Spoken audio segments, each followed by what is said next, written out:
Hello दोस्तों, कैसे हैं आप सब। माँ सतवंती क्लास में आप सबका स्वागत है।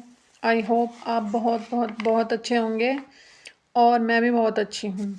हमेशा पढ़ते रहें, आगे बढ़ते रहें। Learn more, grow more. खूब सारा नॉलेज लें, ज्ञान लें, पढ़ाई करें और आगे बढ़ने की हमेशा कोशिश करें। इसी का नाम ज़िंदगी है। चलिए दोस्तों, हमारी जो लूशन जीके सीरीज़ चली हुई थी, एंशियंट हिस्ट्री हम पढ़ रहे थे, उसमें हमने 13 क्लासेस अपलोड कर दी हैं और हमने 8 चैप्टर अपने कंप्लीट कर लिए थे। उसके बाद हमारी जो आज क्लास है वो 14वीं क्लास है और उसमें हम अपने 9th चैप्टर से शुरू करेंगे। 8 चैप्टर में हमने जो भी कुछ पढ़ा है अभी तक, हम हर क्लास में अपना पिछला थोड़ा सा रिवाइज करते हैं ताकि हमारी कनेक्टिविटी बनी रहे और हमें पहले पता चल जाए कि हमने अभी तक आपने क्या पढ़ा है। कोई भी मान लो न्यू सब्सक्राइबर है, न्यू स्टूडेंट इस क्लास को देखता है तो उसको एकदम से ऐसे ना लगे कि कहाँ से पढ़ाना शुरू कर दिया। हम अपनी कनेक्टिविटी बना के रखते हैं। तो जो हमने एंशियंट हिस्ट्री के 8 चैप्टर पढ़े हैं उनमें हमने ऋग्वेद, सामवेद और यजुर्वेद और अथर्ववेद, चारों वेदों को पढ़ के और जो हमारी प्राचीन संस्कृति थी उसके बारे में पढ़ने के बाद, हड़प्पा संस्कृति, वैदिक संस्कृति के बारे में पढ़ने के बाद, फिर हमने अपने ब्राह्मण ग्रंथ, पुराण, इन सब के बारे में पढ़ने के बाद, हड़प्पा संस्कृति को पढ़ने के बाद, फिर हमने जैसे उत्तर वैदिक काल से होते हुए पढ़ते हुए हमने बौद्ध धर्म, जैन धर्म, ये सब सब्जेक्ट्स, ये सब चैप्टर्स की जानकारी ली, पढ़ा, महाजनपद के बारे में पढ़ा। और बौद्ध धर्म, जैन धर्म हमारा करंट में ही जो हमारी लास्ट क्लासेस हुई हैं तभी हमारा कंप्लीट हुआ है। 7 चैप्टर हमारा बौद्ध धर्म का था और उससे पहले 6 चैप्टर जो हमारा था वो जैन धर्म का था। उसके बाद जो हमने लास्ट चैप्टर पढ़ा था वो शैव धर्म का था और शैव धर्म में हमने जो जो पढ़ा था उसके बारे में हम थोड़ा सा डिस्कस कर लेते हैं कि जो शैव धर्म थे उसके अनुयायियों को शैव धर्मी कहा जाता था और इसका प्रमाण हड़प्पा संस्कृति से हमें मिला है। और जो अथर्ववेद है उसमें शिव को भव, श्रव, पशुपति एवं भूपति कहा गया है। और जो मत्स्य पुराण है उसमें लिंग पूजा का पहला प्रमाण मिलता है, शिवलिंग की पूजा के प्रमाण मिलते हैं वहाँ से।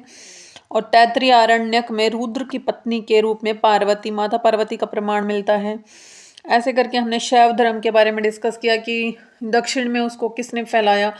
63 न्यायनार संतों ने इसको दक्षिण में फैलाया, उनको ये श्रेय दिया जाता है। और दक्षिण जो राजवंश थे उनमें से जैसे चालुक्य वंश, राष्ट्रकूट वंश, पल्लव वंश, चोल वंश, इनके बारे में हमने थोड़ा डिस्कस किया था कि जो राष्ट्रकूट वंश के शासक थे उन्होंने कैलाश मंदिर एलोरा में बनवाया था और जो चोल वंश के राजराज प्रथम थे उन्होंने तंजावुर वृद्धेश्वर मंदिर का निर्माण करवाया था। उसके बाद हमने कुषाण शासकों की मुद्रा के बारे में डिस्कस किया था कि उन पर शिव और नंदी की आकृति मिली है। फिर शैव संप्रदाय के बारे में पढ़ा कि भाई उसको वामन पुराण में 4 भागों में डिवाइड किया गया है कि पाशुपत शैव संप्रदाय, कापालिक शैव संप्रदाय, कालामुख शैव संप्रदाय और लिंगायत संप्रदाय। इन सब के बारे में पढ़ने के बाद हमें उसमें नेक्स्ट चैप्टर में हमें आगे बढ़ना था जो कि हमारा 9th चैप्टर है शैव धर्म को पढ़ने के बाद। और देखो दोस्तों, हमारे जो फर्स्ट 5-6 चैप्टर थे वो काफ़ी बड़े बड़े थे और उसके बाद जैसे 7 चैप्टर तक काफ़ी बड़े बड़े हैं। 8 चैप्टर हमारा थोड़ा छोटा है जिसके बारे में अभी हमने डिस्कस किया था, शैव संप्रदाय। और अब हम थोड़ा सा स्पीड पकड़ेंगे, हमारे छोटे छोटे चैप्टर हैं, आज हम कई चैप्टर कंप्लीट कर लेंगे ताकि हम अपनी सीरीज़ को जल्द से जल्द ख़त्म कर पाएँ। चलिए आज हम डिस्कस करते हैं चैप्टर नंबर 9, अध्याय 9 में। इसका जो परिचय है, इंट्रोडक्शन है, उसमें हम पढ़ेंगे विष्णु के उपासक। ये हमारा जो चैप्टर चल रहा है ये वैष्णव धर्म का है। तो इसमें जैसे विष्णु के उपासकों को वैष्णव कहा जाता था और इसकी प्रारंभिक जानकारी उपनिषद में मिलती है। जो वैष्णव धर्म के अनुयायी थे, उपासक थे, उनको पंचरात्र कहा जाता है। और इनके जो प्रवर्तक थे कृष्ण, जो वृषण कबीले से माने जाते हैं, उनका प्रथम उल्लेख छांदोग्य उपनिषद से मिलता है। और उसमें मिला है कि देव की पुत्र और अंगिरस के शिष्य के रूप में कृष्ण भगवान को जाना जाता था। और जो अभिलेख हैं बेसनगर अभिलेख से मिलता है इसका उल्लेख। मत्स्य पुराण में विष्णु के 10 अवतारों का जिक्र मिलता है, चर्चा मिलती है। उन 10 अवतारों के नाम हम देखते हैं। मत्स्य, कूर्म, वराह, नरसिंह, वामन, परशुराम, राम, बलराम, बुद्ध एवं कल्कि। गुप्त काल में विष्णु का वराह अवतार सर्वाधिक प्रसिद्ध था। जो गुप्त काल में है, विष्णु के वराह अवतार को काफ़ी प्रसिद्ध माना गया है, काफ़ी फेमस माना गया है। गुप्त काल में इसकी काफ़ी चर्चा हुई है। और जो अंकोर वाट का मंदिर है कंबोडिया में, कंबोज जिसका नाम बताया जाता है, लूसेंट में भी इसका एक नोट मिला था। कंबोज के राजा सूर्यवर्मन द्वितीय ने 1113 ईस्वी से लेकर 1150 ईस्वी तक इसने शासन किया था। उन्होंने ही बनवाया था अंकोर वाट का मंदिर कंबोडिया में, राजा सूर्यवर्मन द्वितीय। ये क्वेश्चन कई बार आ जाता है एग्जाम में, आप इसको अवश्य ध्यान रखें कि जो अंकोर वाट का मंदिर है कंबोडिया में, वो किन्होंने बनवाया था, तो उनका नाम है राजा सूर्यवर्मन द्वितीय। इस मंदिर में लगभग 10.5 फीट ऊंची भगवान विष्णु की मूर्ति स्थापित है। ये कुछ संप्रदायों के नाम हैं और इनकी पुस्तकों के नाम है। प्रमुख संप्रदाय, संस्थापक और पुस्तक। बरकरी संप्रदाय के संस्थापक है नामदेव। श्री वैष्णव संप्रदाय के संस्थापक है रामानुज और उन्होंने ब्रह्मसूत्र नामक पुस्तक लिखी है। परमार्थ संप्रदाय के संस्थापक है रामदास, जिन्होंने दास बोध नाम की पुस्तक लिखी है। राम भक्त संप्रदाय के संस्थापक है रामानंद, उन्होंने अध्यात्म रामायण नामक पुस्तक लिखी है। ये था हमारा वैष्णव धर्म। अब इसके बाद हम इस्लाम धर्म के बारे में बात करते हैं। नेक्स्ट चैप्टर है हमारा 10th चैप्टर, इस्लाम धर्म। इसमें परिचय है, जैसे संस्थापक कौन माने जाते हैं इस्लाम धर्म के, तो हजरत मोहम्मद साहब इसके संस्थापक माने जाते हैं। पहले हम इस्लाम धर्म के परिचय के बारे में पढ़ेंगे, विभाजन के बारे में पढ़ेंगे कि विभाजन कैसे हो गया था, शिया और सुन्नी में इनका विभाजन हो गया था, और अन्य तथ्य भी हम इसके देखेंगे। तो फर्स्ट पार्ट में हम परिचय में देखेंगे संस्थापक और इनके जो फैमिली बैकग्राउंड है। फैमिली बैकग्राउंड में मतलब इनके माता पिता कौन थे, कहाँ जन्म हुआ था, कौन इनकी पुत्री थी, किससे इनकी शादी हुई, शादी से उन्हें पुत्र प्राप्ति हुई, पुत्री प्राप्ति हुई, कौन उनके दामाद थे, ये सब देखेंगे। और सेकंड पार्ट में फिर हम उनके ज्ञान के बारे में डिस्कस करेंगे, कैसे उन्हें ज्ञान की प्राप्ति हुई, कैसे उन्होंने प्रचार किया। और फिर थर्ड पार्ट में उनकी मृत्यु और उनके उत्तराधिकार से रिलेटेड हम पार्ट डिस्कस करेंगे। ये भी छोटा ही चैप्टर है, ज़्यादा बड़ा चैप्टर नहीं है। दोस्तों ध्यान से आप इन वीडियोस को देखें और सुनें, और जो समझ में ना आए प्लीज़ आप कमेंट करके ज़रूर बताएं। और अगर आपको ज़रूरत हो तो इस वीडियो को दोबारा प्ले करके देखें, जिससे आपको अच्छे से समझ में आ जाए। और फिर भी आपको कोई समझ में ना आए तो आप उस चीज़ को आप कमेंट में लिखें कि हमें ये चीज़ समझ नहीं आ रही, तो हम उसको दोबारा से समझाने की, एक्सप्लेन करने की कोशिश करेंगे। तो फर्स्ट पार्ट है, संस्थापक कौन है, हज़रत मोहम्मद साहब। इस्लाम धर्म के जो संस्थापक थे वो हज़रत मोहम्मद साहब थे, और उनका जन्म 570 ईस्वी में मक्का सऊदी अरब में हुआ था। और जो हज़रत मोहम्मद साहब है, उनके पिता का नाम अब्दुल्ला और माता का नाम अमीना है। और जिनसे इनकी शादी हुई थी हज़रत मोहम्मद साहब की, तो उनकी पत्नी का नाम था खदीजा। खदीजा से उन्हें एक पुत्री की प्राप्ति हुई जिसका नाम था फ़ातिमा, और फ़ातिमा की शादी हुई अली से। मतलब अली जो हैं वो हज़रत मोहम्मद साहब के दामाद हैं। उसके बाद है पार्ट सेकंड। 610 AD में हीरा नामक गुफा में मक्का में जो हज़रत मोहम्मद साहब हैं, उनको तपस्या करने के बाद ज्ञान की प्राप्ति हुई, नॉलेज गेन हुई, कि उन्हें एक देवदूत मिले जिब्रियल, जिन्होंने उनको एक पुस्तक लिखने के लिए दी कि ये उनको जब ज्ञान की प्राप्ति हुई तो वो उस ज्ञान को उस पुस्तक में उन्होंने लिखा और उस ज्ञान को उन्होंने सबके साथ शेयर किया और इस तरह से इस्लाम धर्म की शुरुआत हुई। और जो मुस्लिम आक्रमणों की शुरुआत हुई थी वो 712 एडी में मोहम्मद बिन कासिम के द्वारा हुई थी, जो कि एक अरबी मुसलमान था। उसने भारत में आक्रमणों की शुरुआत की। सबसे पहला अरबी आक्रमण या मुस्लिम आक्रमण 712 एडी में किया था मोहम्मद बिन कासिम ने। इस तरह से इस्लाम धर्म की शुरुआत हो गई कुरान से ज्ञान प्राप्ति के बाद। और अब उसके बाद 24 सितंबर 622 एडी को जब हजरत मोहम्मद साहब ने मक्का से मदीना की यात्रा की थी, तब हिजरी कैलेंडर इस्लामी कैलेंडर की शुरुआत हुई, जिसको हिजरी संवत कहा जाता है। यहाँ से 2 क्वेश्चन बनने की ज़रूर संभावना है कि जो मक्का से मदीना की यात्रा है तो वो कब हुई थी, या फिर 622 एडी में कौन सा मुस्लिम धर्म का जो है बहुत ही फेमस काम हुआ था, ऐसे भी पूछ सकते हैं। और इस्लामी कैलेंडर को क्या कहा जाता है, या फिर हिजरी संवत क्या होता है, या ऐसे कुछ भी घुमा के पूछ सकते हैं क्वेश्चन। उसके बाद है थर्ड पार्ट। 632 एडी में जब हजरत मोहम्मद साहब की मृत्यु हुई थी तो उसके बाद उत्तराधिकार के लिए विवाद छिड़ गया कि कौन उनके उत्तराधिकारी होंगे। तो उसमें विवाद होने के बाद इस्लाम धर्म 2 भागों में डिवाइड हो गया, शिया और सुन्नी में। तो जो हजरत मोहम्मद साहब के फॉलोवर थे, उनको एज इट इज़ उनकी शिक्षाओं को फॉलो कर रहे थे, तो वो पैगंबर हजरत मोहम्मद की बात मानते थे, तो वो सुन्नी बन गए। और जो उनके दामाद अली की शिक्षाओं को फॉलो करते थे, उनकी बातों को फॉलो करते थे, वो शिया बन गए। इस तरह से जब इस्लाम धर्म 2 भागों में डिवाइड हो गया तो जो उनके उत्तराधिकारी थे उनको खलीफा कहा गया। अब खलीफा क्या है ये भी आपके लिए नया वर्ड होगा, और अगर आपने नहीं सुना है तो इसके बारे में नहीं जानते हैं तो इसके बारे में एक बार देख लेते हैं कि ये क्या होता है। खलीफा जो है वो 632 एडी से इसकी शुरुआत होती है और 1924 ईस्वी तक ये चलता रहा। 1924 में जो तुर्की के शासक मुस्तफ़ा कमाल पाशा हैं, उन्होंने इसको ख़त्म किया था।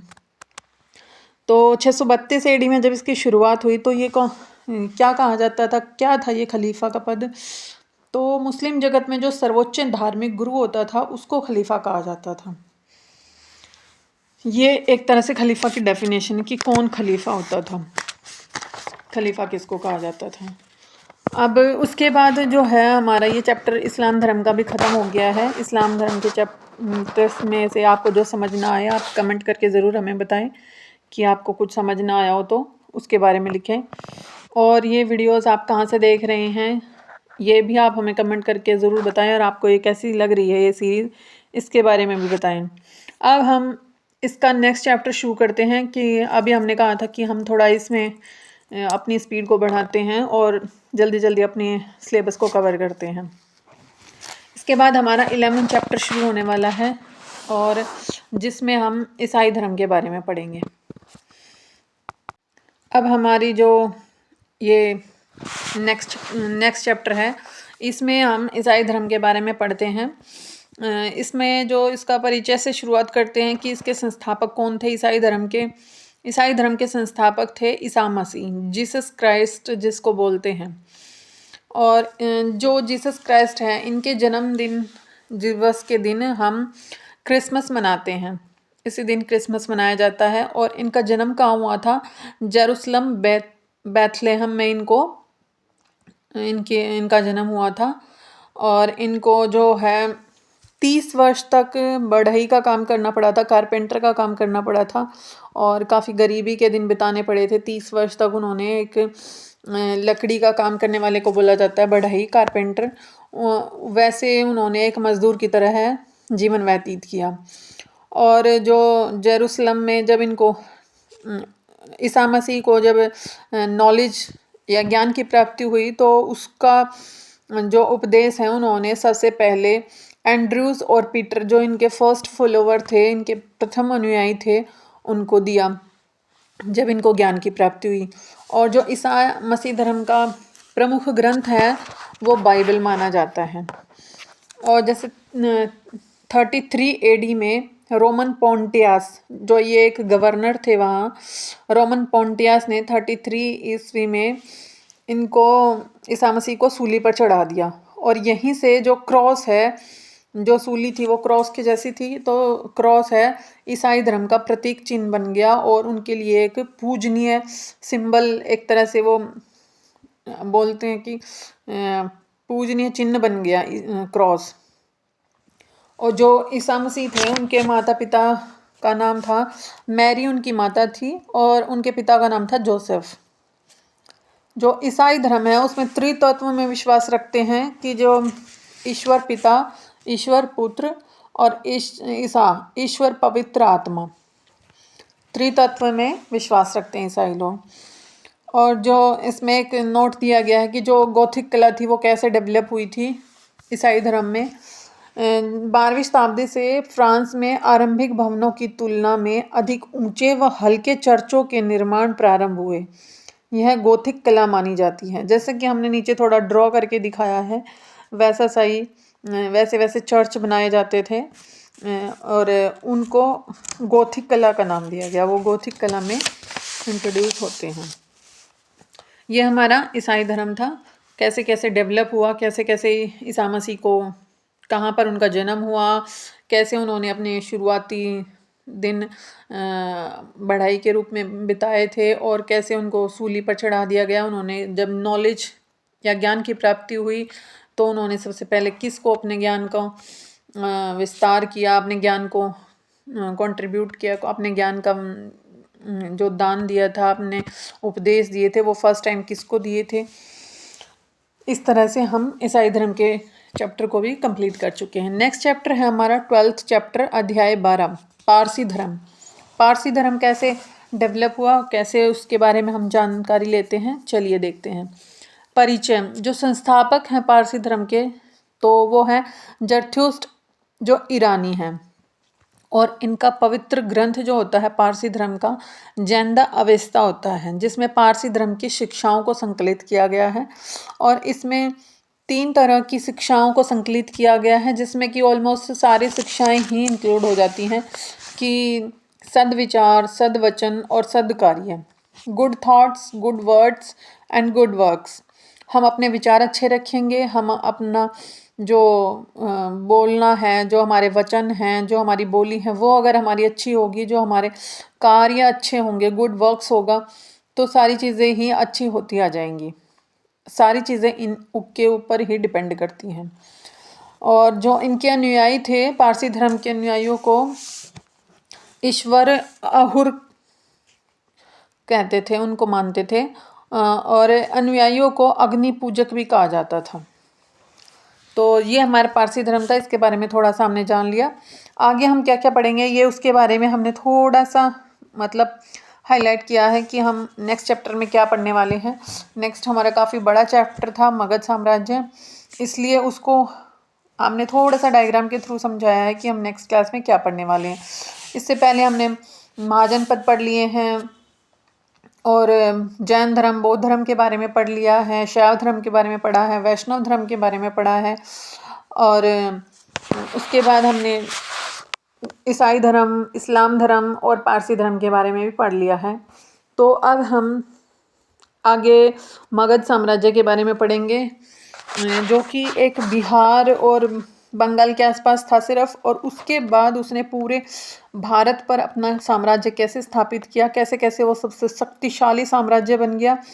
और फिर उसमें जैसे सबसे जो प्राचीन वंश था वृद्धरथ वंश था, ग्रीव्रज राजगृह उसकी राजधानी थी, हर्यक वंश, शिशुनाग वंश, कैसे कैसे हर्यक वंश में को पितृहंता वंश कहा गया, बिंबिसार ने राजगृह को राजधानी बनाया, ऐसे ऐसे करके किस तरह से ये हमारे भारत के साम्राज्य पर पूरी तरह से मगध साम्राज्य राज करेगा, इस कहानी के बारे में हम नेक्स्ट वीडियो में डिस्कस करेंगे। और जो हमारा हिस्ट्री है उसको अगर हम स्टोरी के थ्रू पढ़ते हैं, कहानी के थ्रू पढ़ते हैं, कहानी के रूप में जाके मोतियों की तरह उसको पिरो के पढ़ते हैं तो हमें वो जो है हिस्ट्री इतने अच्छे से याद हो जाती है कि वो कभी नहीं भूलते। और अगर हम इन वीडियोस को बार बार वॉच करते रहेंगे, सुनते रहेंगे, तो हमें ये अच्छे से कंप्लीटली इस तरह से लर्न हो जाएगी कि हम किसी को भी अच्छे से समझा सकते हैं उस चीज़ को। तो आप अपनी इस वीडियो से कनेक्टिविटी बनाए रखें और हमारी वीडियोस को लाइक करें, शेयर करें और हमारे चैनल को सब्सक्राइब अगर नहीं किया है तो उसको कर लें, ताकि आप अपनी नॉलेज को बढ़ा सकें और अपने दोस्तों को भी इन वीडियोस को शेयर करें ताकि वो भी अपनी नॉलेज को बढ़ा सकें। थैंक यू दोस्तों, have a nice day. Please हमें खूब सारा लाइक दें और खूब सारे हमारी वीडियोस को शेयर करें। काफ़ी मेहनत लगती है दोस्तों और हम सोचते हैं कि हम अपनी नॉलेज के साथ साथ आपकी नॉलेज को भी अच्छे से बढ़ाते रहें। Thank you, have a nice day. आप सब प्यारे प्यारे दोस्त हमारी वीडियोस को खूब सारा लाइक करें।